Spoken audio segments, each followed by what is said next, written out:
You're tuned in to Just One Hot Mom with host Nanika Ansari. Get ready. She's about to bring you that fire, that flavor, that heat, all that passion, and more from around the world and in your neighborhood. Stay tuned. Hey, hotties, you are tuned in to Just One Hot Mom. I am your host, Nanika Ansari, and I am on with Aisha Taylor of FNPhenomenal. Hi, Aisha. How Hi. are you? I'm doing well, and yourself? Thank you so much for I'm having good. me. I'm good. I'm so glad you were able to join us this evening because I think your expertise is going to help a lot of women get their financials under control. I know for me personally, I need to get those under control. So can you tell us a little bit about FNPhenomenal and why you started it? So, FNPhenomenal is funny because it's evolved over the years. So initially, when I started FNPhenomenal, it was really designed to help single women who were more of the corporate women learn how to keep more of their money. And so at the time, I was working in corporate America. I had a really great job, but yet it's like I had nothing left over. So I was always struggling. I never had enough money to do the things that I wanted to do. And I just realized that I needed to learn how to manage my own money better so that way I can keep more of what I made. And so another piece of that is I realized that I was taking my self-worth in terms of how much money I had and how much stuff that I was able to buy. So I felt like I needed to keep up with appearances and to do everything that everyone else was doing. And I felt like if I couldn't do it, then I wouldn't be able to. It sounds so superficial, but I felt that like if I didn't wasn't able to do the same things as my friends were able to do, that they wouldn't be my friends. It was so Yeah. stupid, and But I think a it lot just of us wasn't fall into true. that category. Right. And so I felt like I needed to fit in order to be accepted. And so what happened was is I ended up racking up like $15,000 in credit card debt over the course of over 7 credit cards. Oh. And so I got good at paying off that debt, and I would end up charging it back up because I didn't have the right mindset about how I spent my money. I was looking to others for validations instead of looking for validation within myself. And so it wasn't until I was able to change my mindset that I was able to actually make better decisions about my money. And so that's kind of the birth of Epic Phenomenal. It's me learning how to walk really more confidently in my purpose and who I was. And the other thing is learning how to have healthier money management skills. And so I just started sharing just the knowledge that I had and what I was going through, and it just really just blossomed from there. And so fast forward, I ended up evolving it to where it is right now, where I work with, I help single moms to thrive financially and live phenomenally using biblically based principles. So once I became a single mom, although I was a financial educator, although I was working with women to improve their budgets and doing all of those types of things, once I became a single mom, I realized that I was having a hard time managing my own money. And Mm-hmm. so it wasn't that I all of a sudden forgot the financial principles of before. What happened was is that I just it just didn't feel like it was working for me anymore. It just going from one income for one person to one income with 3 people, it was just hard. And so some of the same things like cut back this, cut back that, cut back this. It's like how do you keep cutting back when now all of a sudden I have to pay for diapers, formula, baby food, and all these things for the kids. So it became very difficult for me. And so I realized that I couldn't talk to myself and approach money the same way as I did as a single woman with no kids, and now being a single woman with 2 kids. It just wasn't working for me. And so I knew that if it wasn't working for me, and I am a financial educator, then it probably wasn't working for other people who don't have that same level of knowledge that I have. Because if you like, I have my MBA in finance. I did my undergraduate. I got 2 undergraduate degrees in economics and public policy. I worked in corporate finance for 6 years as a senior financial analyst and also as a finance project manager. I did strategic, I did mergers and acquisitions, strategic planning, um, revitalization, through an organization that was in bankruptcy. So it's like I had all of that financial and corporate experience. I even passed the certified financial planning licensing exam. Well, all of that, and I was a financial educator. But despite all of that education, I knew that if I was having trouble, the other people who did not have that same level of financial background and education, they would probably be having trouble too. And so I wanted to switch that to phenomenal to help those moms to realize that they can thrive financially. They can have phenomenal lives. Being a single mom is not a death sentence or a sentence of poverty.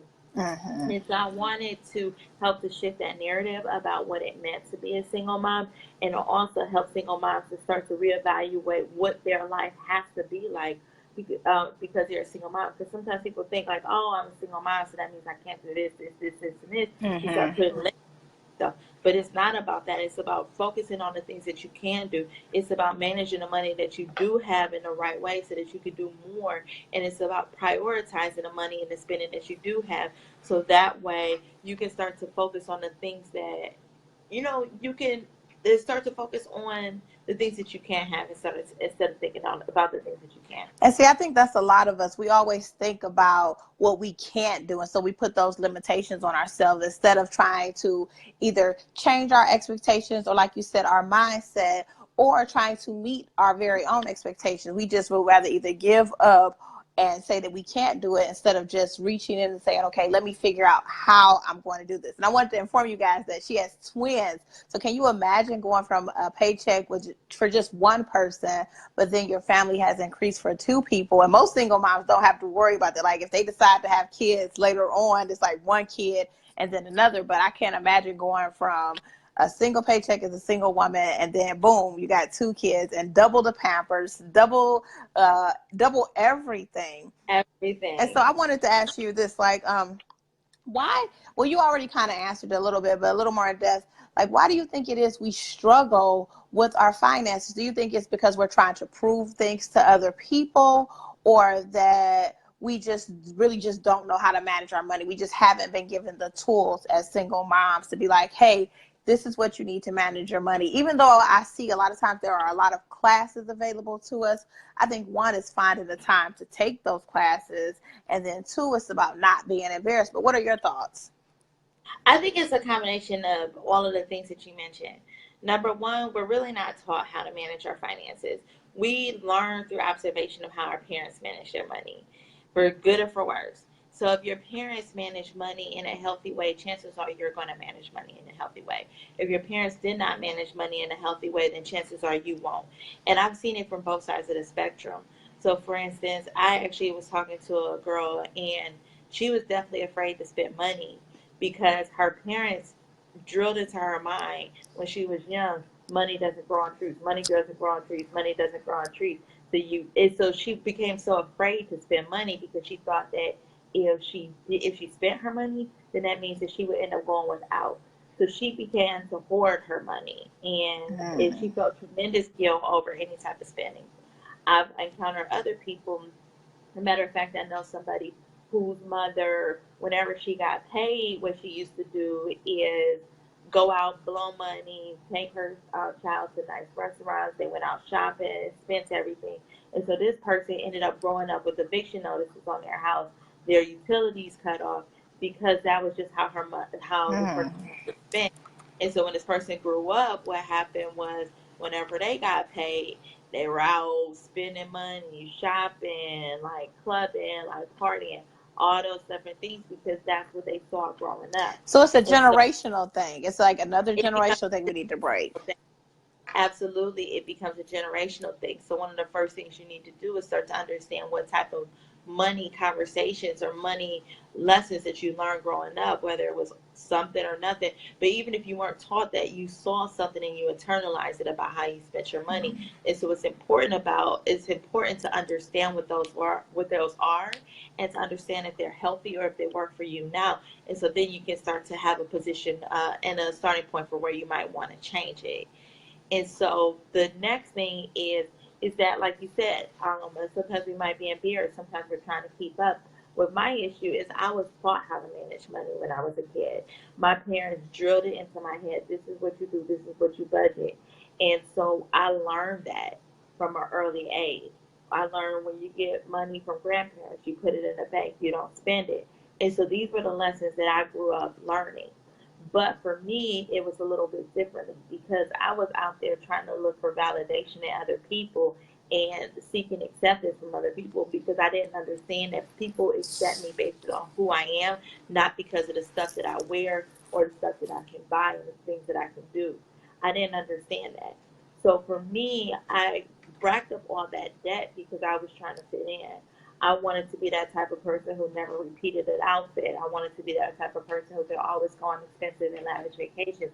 I wanted to be able to go to all the fancy restaurants. That was me. And so I know that there are a lot of other people like me who are looking for money to equate with self-worth or status and to impress other people. And And see, so that's why I went into that. what I find too is like, because we working with the young moms, I find a lot of times it's like my kid has to have the newest this, or you know what, they need this big toy. I gotta throw them this party that I can't obviously afford. You know what I'm saying? Like a lot of times they fall into this habit of the new Jordans are coming out, so my kid can't be the one in school without the new Jordans. And it's not even that they're doing it for them. We're putting the expectation on our kids that you need to have the newest thing, but yet we don't live in our own home if that's somebody's goal. We don't own our own cars. Like we're not teaching them. And you're right, at a young age to be like, okay, this doesn't validate you. You know what I'm saying? So we use money correct. So I'm so glad that you mentioned that, because a lot of time we do give money more power than it should. And so we should be able to control it, but it oftentimes controls us. Absolutely. And I think that dealing with the kids is a lot harder Mm-hmm. because if you're not doing it for you, I think sometimes we put the things that we wish that we had when we were growing up on our kids. Oh, that's And a so good one. that we're trying to like rewrite our own childhood by doing all this stuff that we weren't able to do and putting that on our kids and making it our kids' burden to bear.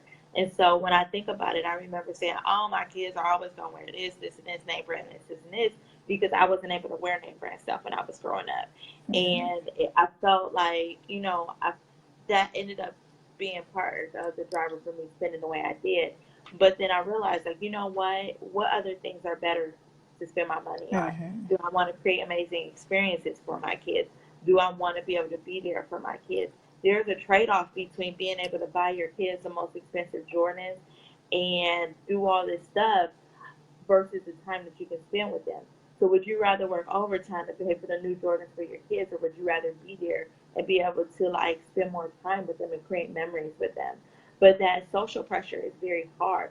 That pressure to be the perfect parent because of what we see on Instagram and Pinterest is very Mm-hmm. that is real. The pressure to be able to give our kids the newest Jordans and to throw them the best birthday party is real. When my kids turned one, I thought that I had to have this fancy party. As a matter of fact, I got a custom cake for them, and I had custom decorations for them. And I look back and I was like, wow, that was a waste of money because, it made for great pictures and everything, but it wasn't practical.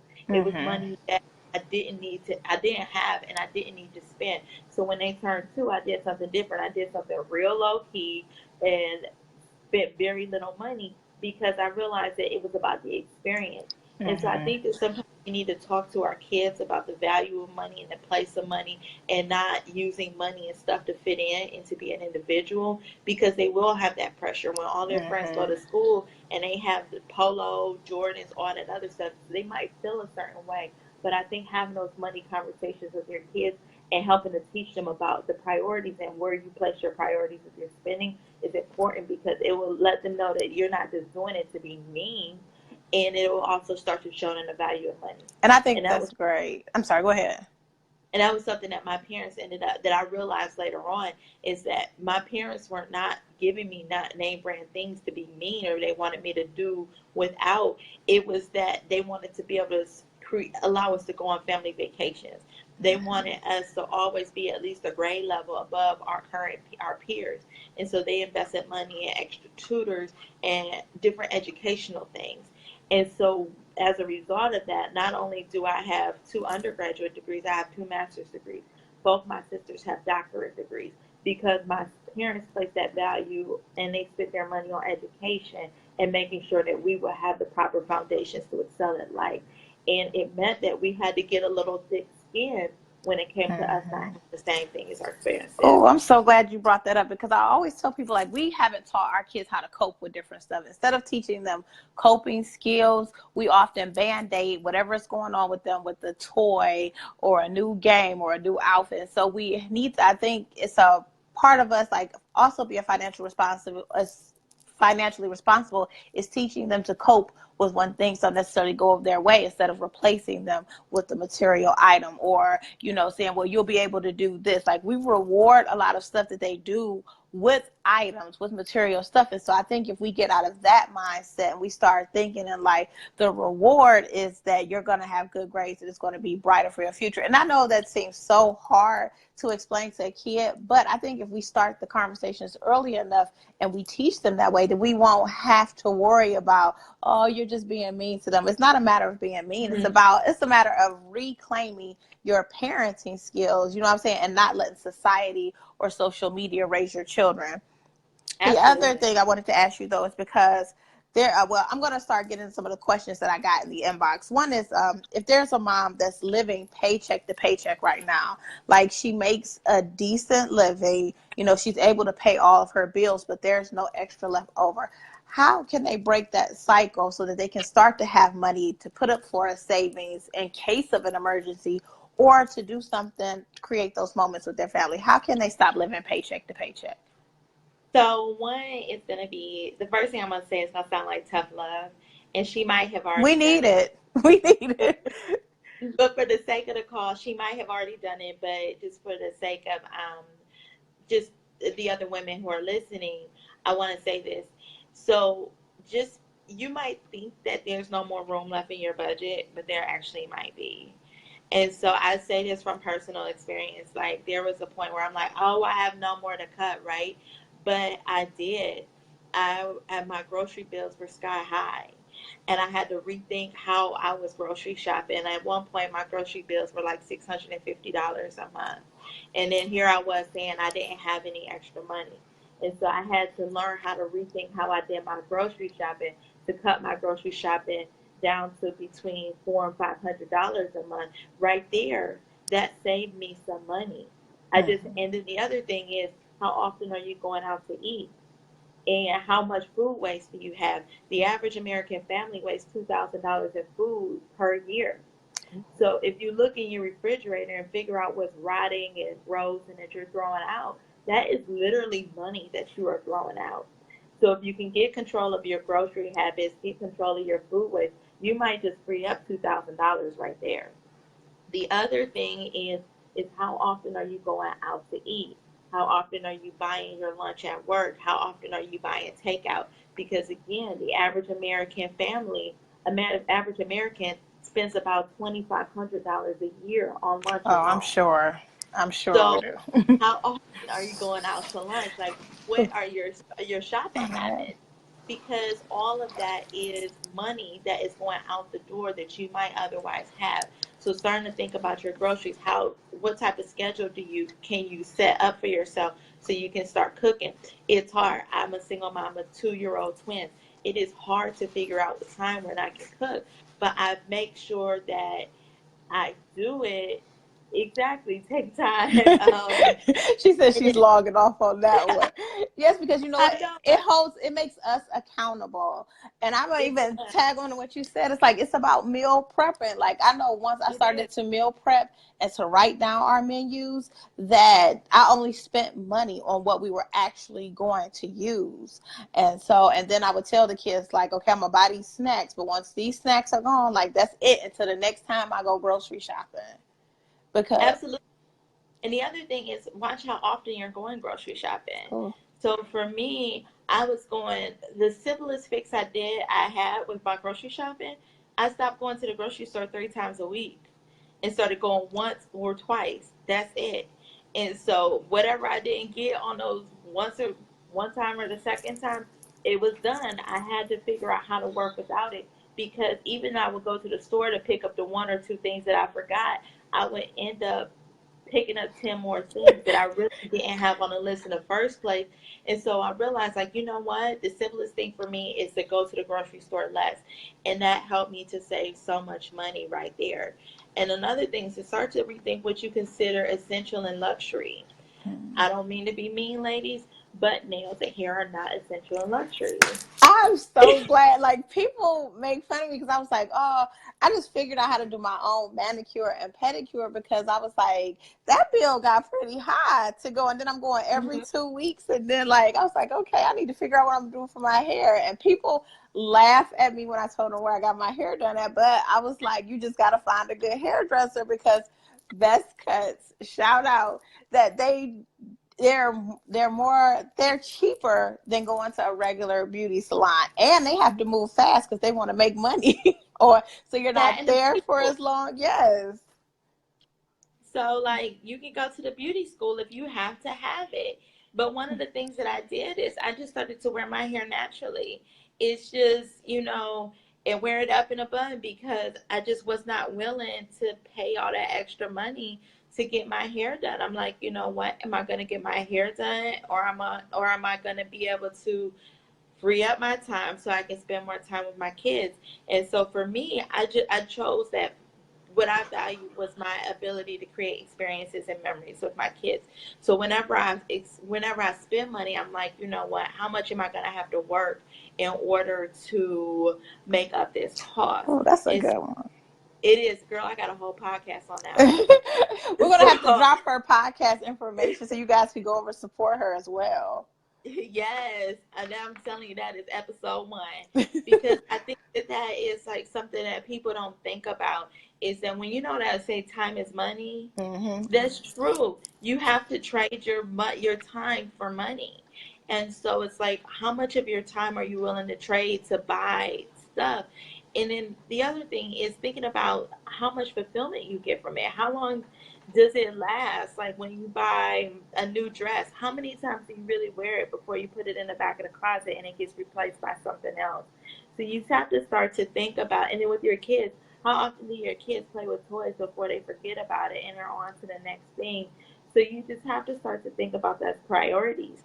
And so even if you've gone through and looked at all the things that might be and rethinking what might be essential, then another thing you can do is, if you cut everything out to the bare bones and you really have no more room to cut, then start to think about how you can start to do things for free. Start to think about how you Mm-hmm. can start replacing some of those paid things with free things.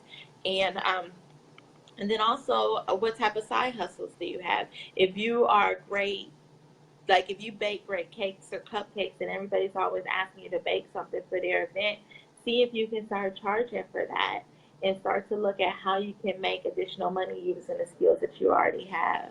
And see, I think I'm so glad you mentioned that because so often we think of getting a second job, like which takes you out of the home. But if I'm a baker, I could be baking at home. If I'm a writer, I could be writing at home. And I can do that after the kids go to sleep. And you're right, time is money. So the more time you spend on something, you should equate that so that you can determine its value and whether or not you need to be doing it or not. My big thing though with the grocery shopping is I go grocery shopping 2 times a month. Believe it or not, I do. But I try, Wow. yes, because I try to do meal prepping for 2 weeks. Like there are just certain meals that are going to be in rotation all the time. I figured that out. Like there are just certain meals that the family like that are going to be in rotation. So I kind of keep that stuff in the fridge, like something that might be quick that I could just be like, okay, we're going to do this now. And then there are times where it's like I want to do something special, so we grocery shop for that stuff so that there's always something here. So that but once it's gone, it's gone. So I go like that's something that I had to make up in my mind though, and then I had to get the rest of the family to agree with the mindset. Like once it's gone, it's gone. I'm not gonna keep running out to the store to get it because we're out of juice or something like that. Drink water. Like that's the new thing. Like if we're Hmm. out of juice, water it is. Now the one thing that we do run out of often is milk. Hmm. But I always say like, well, somebody else can stop at the store. I know if I go in the store, it's a whole grocery shopping trip.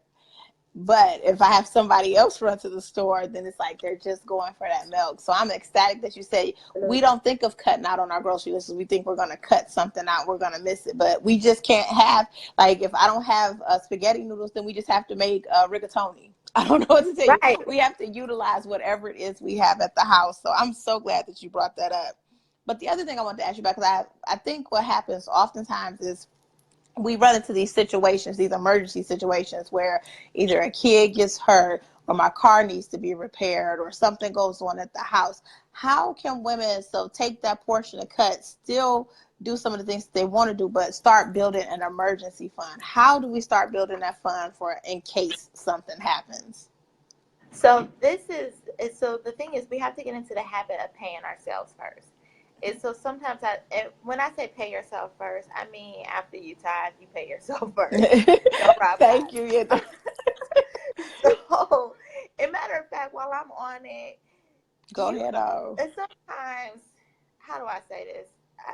Let me Just just be rip the real. Band-Aid off. Just Okay, say rip the Band-Aid off. it. Sometimes we don't have because we are too busy trying to hold on too tight to the things that we already have.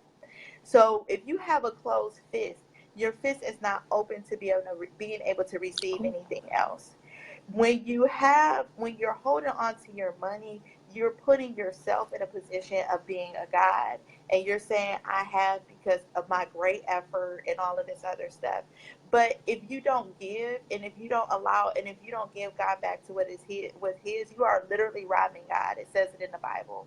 And so, but he also says that when you bring the tithes into his storehouse, challenge him because he will pour out more, get more than your storehouses have room to Mm-hmm. receive. And so one of the things that I realized is that even when I was having some really trying financial times, I never stopped giving. I still gave to other people, and I still gave to God what was his. And I'm telling you, I was blessed beyond measure. And so that's the first thing. Don't rob God. And then they always teach us at our church. They said you live off of 80% of what you make. So you give 10% to God, 10% to yourself for your savings, and you live off the remainder. And I say this because, and I know I'm sympathetic and empathetic to this, because sometimes you literally feel like you have nothing left. And so you still need to be able to figure out how you can give to God what is his. But then in those moments, um, really start to think about how you can monetize your skills. I'm not a big fan of getting second jobs because it takes you out the home, but start to really think about how you can monetize your skills. And then the other thing is set your bank accounts up in a way that allows you to be successful. And so some jobs allow you to split your paycheck into multiple. Mm-hmm. If that's the case for your job, then put just before you even get paid, put 10% off for your savings into your savings account, so that way you don't even get used to living off of that money. You're used to not having it. And if your job doesn't have that ability, then set up a separate bank, and then on the day you get paid, funnel that money automatically over into that savings account, because then that way you get used to living off of less. See, and I like that. I like the fact because I was telling somebody it's like I created like at my own personal bank. Like I have a couple different accounts that allow me to transfer money to certain places, so that for whatever I'm going to do for just one hot mom, I put that set of money there. Whatever I need to save, and then I started being like, okay, I need to save for in case of an emergency happening. Because what you don't want to do is what I found is you don't want to start borrowing money from people, because when you borrow money, people expect their money back. And And they so, expect to borrow when they're in trouble. yes, and you may not have that ability to loan to them. And not because you don't want to, you just may not have it. And so, you don't want to get in the habit of borrowing and having to pay back. And can you touch on this real quick since we're talking about borrowing? Payday loans. Can you tell people why that is a bad idea? And personally, I think it's a bad idea because I think you get It's wrapped up in horrible. the cycle. But can you explain why? It's horrible. Payday lenders are the same thing as loan sharks. So, if you think about like loan sharks, where if somebody goes to a loan shark, they borrow certain money, but then they pay a sky high percentage back of that money in interest. So the same thing is with payday loans. Oh my God, I used to have the statistics in my head about the interest rates on payday loans. Some of these things are like over 100%. They are really high. So like, let's say you go in there to borrow $300 for a payday loan, they might end up charging you $100 in interest for that loan. So the next thing you know, you have to pay them back $400. But what if your check is only $300? You still have that $100 that is sitting out there. So you end up in the hole. And with every payday loan that you have to take to cover it, to get you to a new spot, it ends up putting you further and further into a hole, and it makes it very difficult for you to be able to get out. So they're horrible. They're designed to be a trap, and they're really predatory. And see, that's why I think they come into, and that you'll see them everywhere in the community. I think they come into the communities where they know people will be willing to use them. And it's like, oh, if you get paid every 2 weeks, we'll go ahead and front you this money. And they're not thinking about whether or not you're going to make, or what if you get sick and you get an hourly paycheck and you can't come in to get the hourly. They're not thinking about that. All they're thinking about is, at the moment, is you go owe them this money back. And if you can't pay them back and you need to re-up again, they're just doubling up, and you're suffering at the end of it. So I really want us to not allow those places in our community to allow us to go into debt. Like, that's worse than credit card debt for me. It's not worse than student loan debt, though. Student loan debt is the worst debt ever. But yeah, but you know what? There are some alternatives to payday loans. Like, if you are in that situation and you need to look into a payday loan, don't do a payday lender or anything like that. You literally are better off charging it to a credit card. But hopefully, if you have been putting money away for an emergency account, even if you can only get $500 in that account, most expenses that will cause people to go without, borrow, or charge up a credit card, they're $500 to $1,000. So just having that set aside will do wonders for your personal finances. The other thing is if you have a credit union in your neighborhood, getting a short-term loan from a credit union, you'll end up paying way less in interest, and they're more likely to work with you, so they're less predatory. So that would be a better option. See, I like that. So what can you tell moms? Because I know we have some moms that may be receiving government assistance. So you get a paycheck and you're receiving government assistance. What are you telling them as far as savings? Like, because obviously if you get government assistance, you probably get some type of food stamps. And so I don't know, for what you just said earlier, my suggestion would be, like, if you can do that, match what you would get in food stamps and put that money away versus, Absolutely. but how can we better teach people to utilize what they get in government assistance? Do you have any opinion on that? I think so. The first thing is make people aware about what they qualify for. Mm-hmm. And I want to say take away the stigma from needing help, because it's different from being like a long-term dependent on assistance versus needing temporary assistance. See, the goal is to not make government assistance a lifestyle. The goal is to allow it to be a temporary fill-in when you need the gap, when you need that help, and then once you're in a better financial position to get off of it and to be totally independent from the government. Because the thing is, it's like, who wants their kids to grow up on government assistance? Because and I'm not saying this to be mean or anything, it's about really encouraging people to be independent.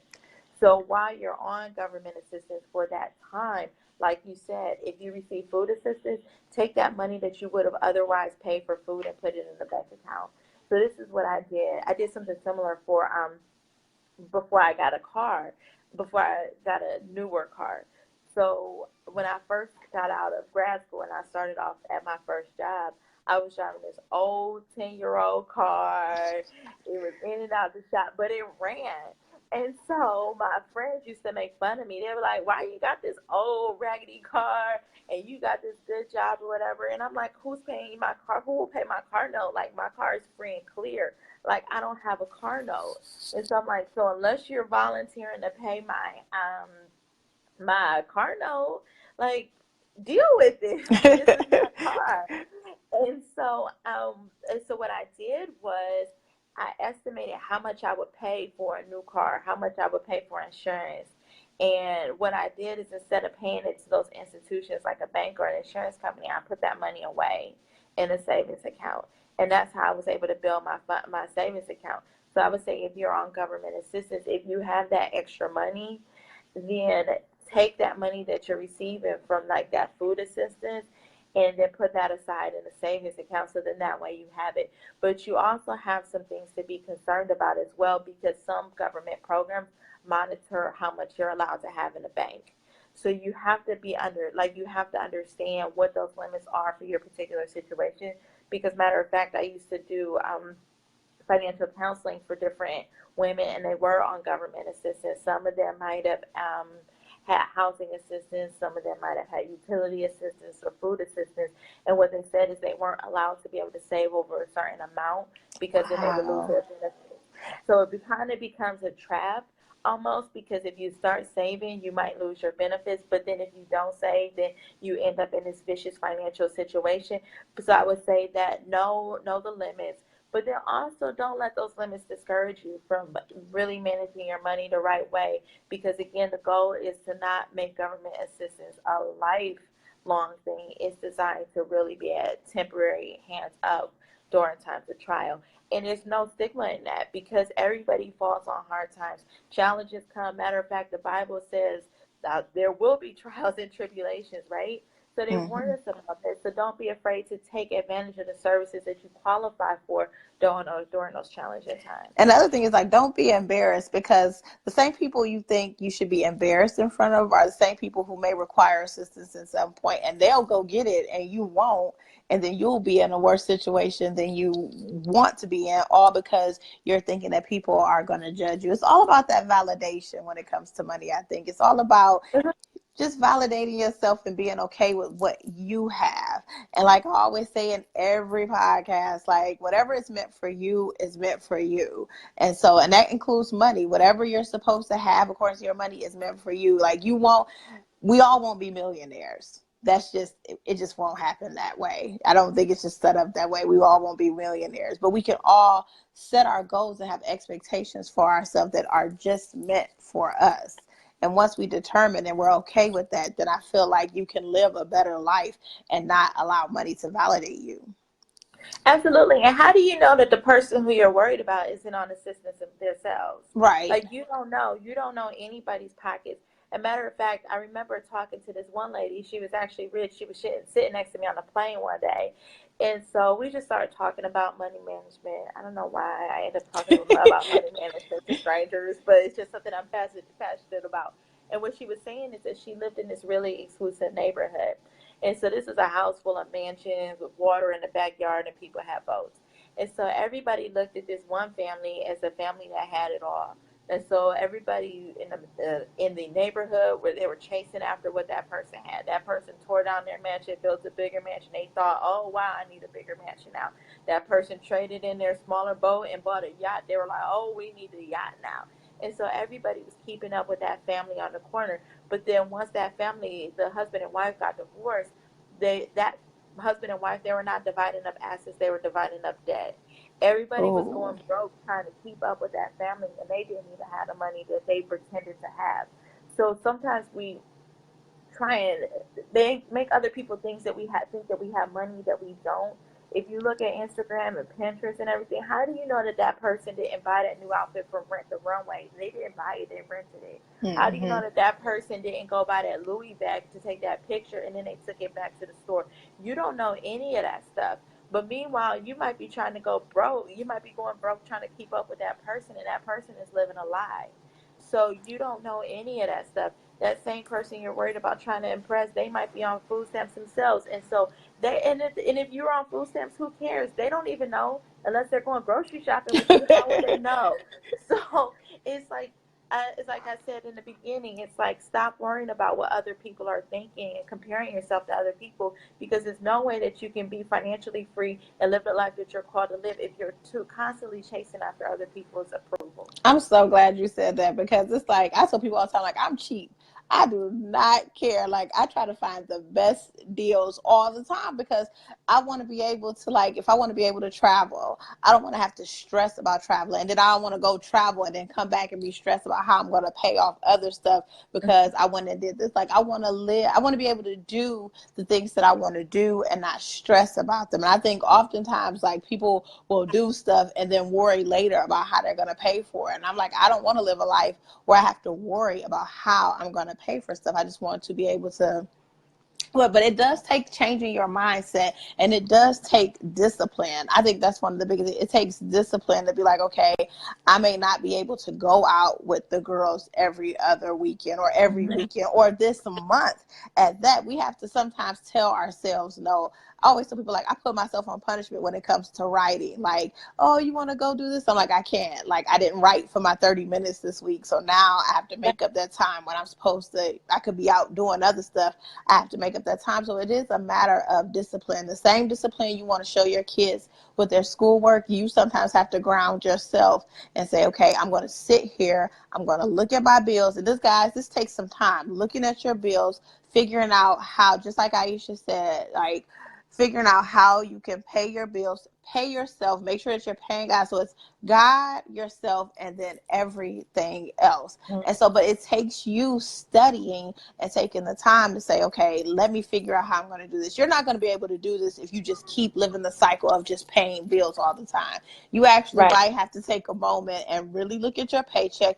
And you know what, I would even go as far as saying this, look at what you pay in healthcare. If you have a job that takes health benefits out of your paycheck, look and make sure that you're utilizing everything that you're paying for, because sometimes we pay for stuff and we don't even utilize it. And so you really need to pay attention to what you're, like, I think I was paying for like a the Hyatt legal fee or something, never utilized it. And the one time I did call, like, it wasn't helpful. Why am I paying for this service every month and I used it one time and it didn't even do what it was supposed to do? Like, it wasn't helpful. So paying attention to what we're spending money on, because sometimes we don't pay attention, like parking at certain jobs. I know my job is ridiculous. Do I really need to park there, or can I afford to park somewhere else and maybe take the bus down? Like, what is the better option for me? Well, what I wanted to And then ask you. on top of that, Oh, go also ahead. look at your cell phone bills, Oh, because your cell phone bill, that is a huge place where you